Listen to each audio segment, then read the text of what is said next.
Good morning, everyone. I'm so glad you're here today, whether you're joining us in person or online. I believe it's no accident that you're here. God has something special to say to each of us today, and I pray we'll be open to hearing His voice. As we gather together, let's set aside distractions, quiet our hearts, and prepare to encounter the living God. Welcome to today's message. Let's dive in together. There's an old saying that goes, "You are what you eat." In our text this morning, we have a story of 4 young men knew what they wanted to eat, and they didn't want pot pie or meatloaf or chicken and dumplings. These boys insisted on having their vegetables. But before we get to that, let's talk about who these guys were. Their names were Daniel, Hananiah, Mishael, and Azariah, and they were Judeans. They'd been carried off into captivity by Babylon. Their parents were probably dead, and they're unlikely to ever see their homes again. Now, they find themselves captives in foreign land with little chance of escape. But these boys are different. According to our text, they were apparently men of noble birth. They were good-looking, intelligent, and had fairly good judgment, kind of like me. And because of all that, they had been chosen to be trained to serve in the court of King Nebuchadnezzar. But now, there appears to be a problem. They don't want to eat what's set on the table in front of them. There's something wrong with the food they're being given. But why don't they want to eat this food? What's wrong? Well, they don't want to eat it because they were paying attention in Sunday school. They were listening when the preacher got up in the pulpit. They had paid attention and they believed what they'd heard. Well, these 4 boys, Daniel, Hananiah, Mishael, and Azariah, had heard. And they'd heard enough to know that they ought not to be eating what the Babylonians were serving.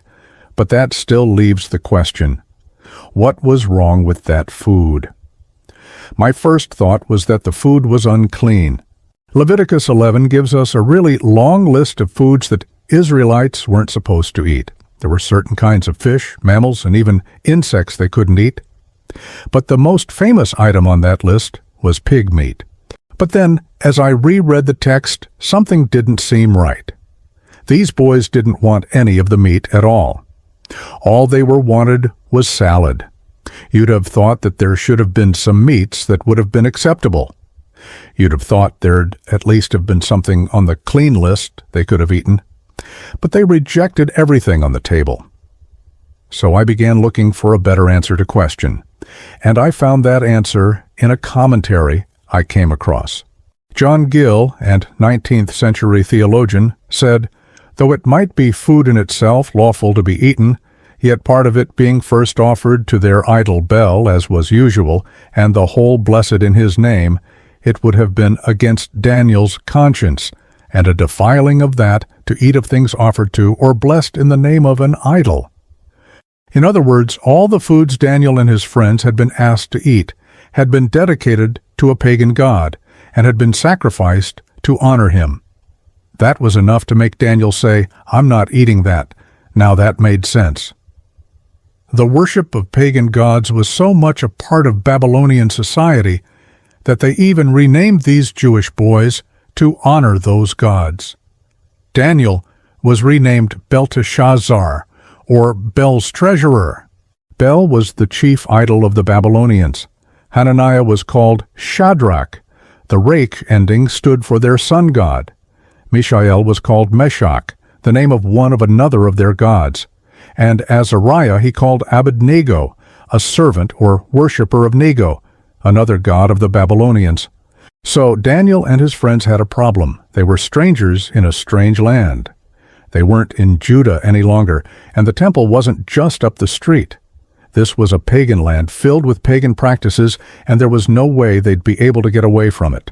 It's like the difference between being in church on Sunday and going to work in factory the next day, where no one cares about God or morality.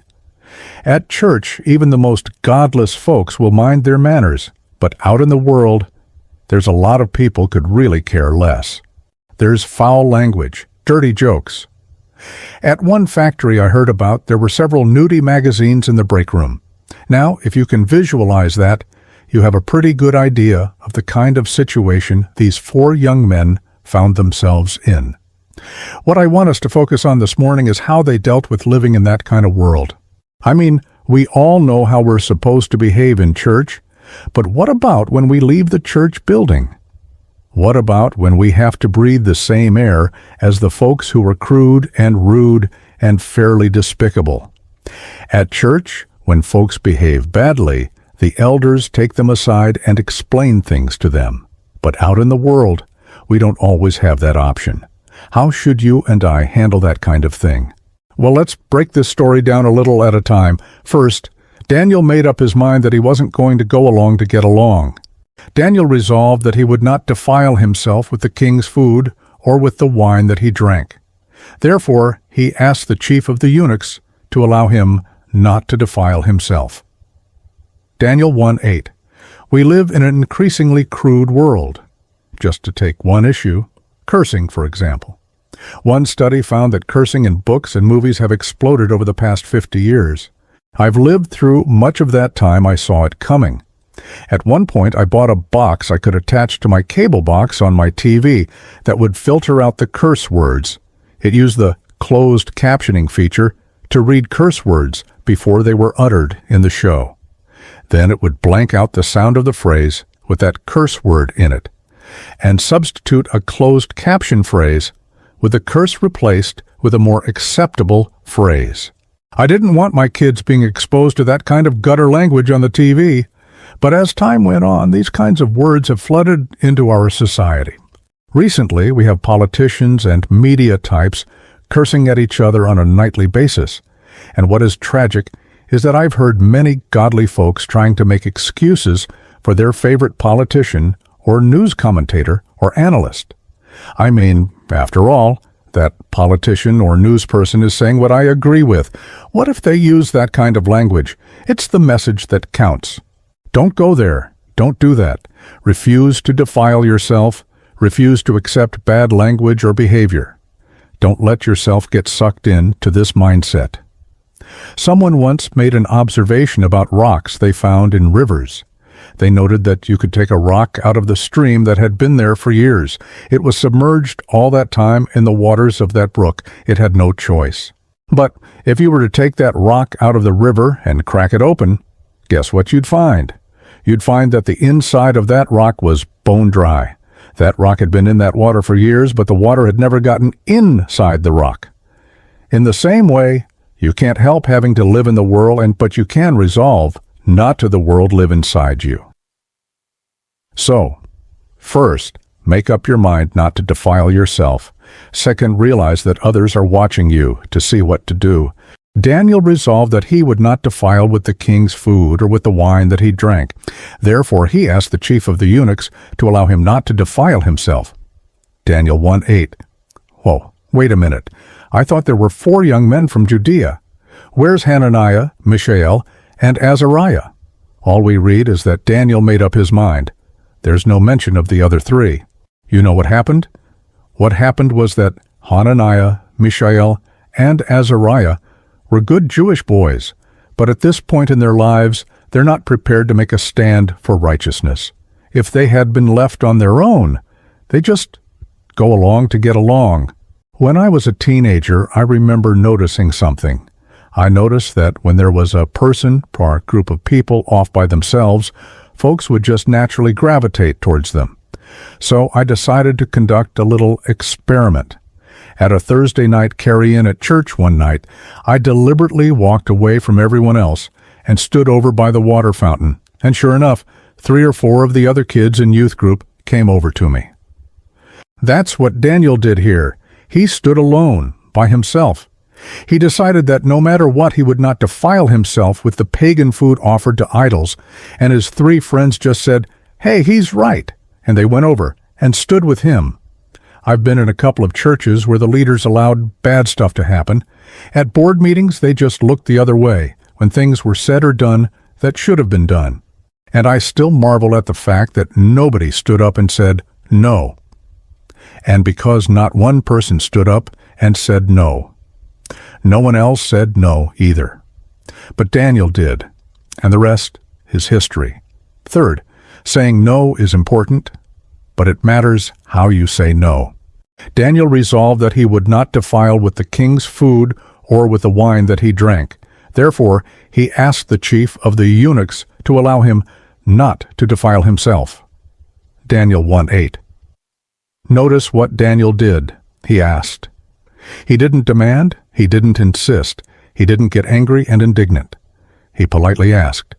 He approached his boss with an obviously sincere desire to work things out.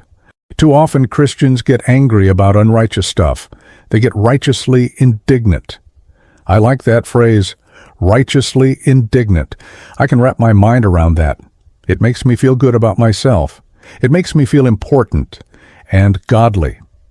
And it makes me feel that I should speak up and confront unrighteousness in an in-your-face approach that will bring the offender to their knees. Have you ever felt righteously indignant? I have just this last week.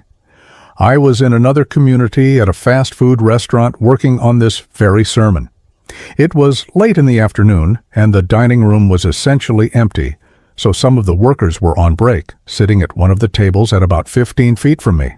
All of a sudden, I heard one of them cursing, and one of their co-workers rebuked them. And I thought, all right, at least someone knows what's right and wrong. But a few moments later, I heard another young man begin to use foul language, and then another worker. They were cursing opening and repetitively. Now, I may have been the only customer in hearing distance, but I was aghast at this behavior. I began to work through in my mind how I should address this.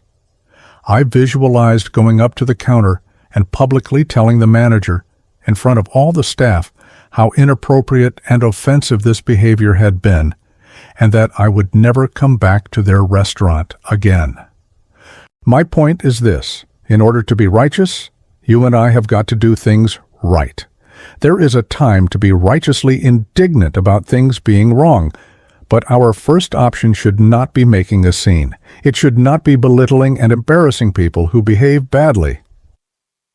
Our first option should be to try to work things out, to try seeing things from the other person's point of view, to try to be that person's friend and help them find a solution. That's what Daniel did with the chief eunuch. He politely asked for the eunuch's help in a moral problem he was facing, and because Daniel was gentle and polite, the eunuch ended up cooperating with Daniel and even becoming his ally, rather than his enemy. One last thought. There's a verse here I'd never seen before.